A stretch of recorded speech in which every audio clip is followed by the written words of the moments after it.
So ayan, good morning guys. Nandito tayo ngayon, napadpad sa isang karagatan dito sa Palawan.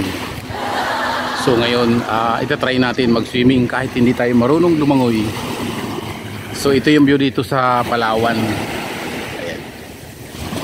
Napakagandang view para sa mga nagbi-beach.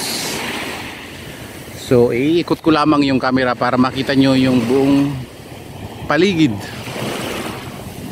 So ayan, napakalinaw ng tubig, napakaganda ng gilid. Shout out sa mga nandito ngayon na naliligo. So ayan po yung gilid dito. Napakaganda po. First time natin maligo ng tubig dito sa Palawan. So ayan, ayan yung gilid dito, ayan yung paikot. Halos pag dyan ka sa building na yan, tanaw mo yung buong karagatan dito sa beach na to.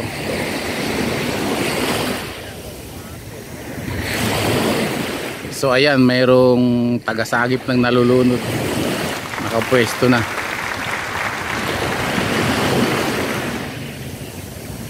So ayan, pag nakarating kayo dito, alam nyo to kung nasaan to. Dito lang to sa tabi-tabi ng Palawan area.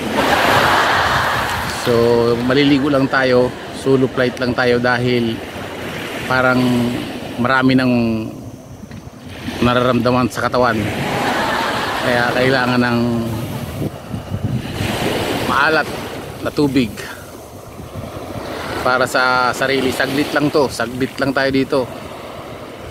Maliligo lang tapos uwi na. So ayan yung paligid dito. Ngayon ay alas 8 pa lang ng umaga, kaya kaunti pa lang yung mga naliligo. So baka mamaya niyan marami na. So hindi tayo pwede tumagal, nagsaglit lang para sa mga kasukasuhan.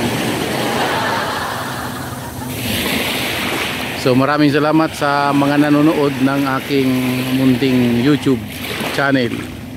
Maraming salamat sa suporta ninyo. Sana huwag kayong magsawa. Lagi tayo magpo-post ng video saan man tayo mapadpad ng Pilipinas o saan man tayo magpunta na ibang lugar. Ayan, napakaganda ng bundok. Talagang kaharap niya yung beach.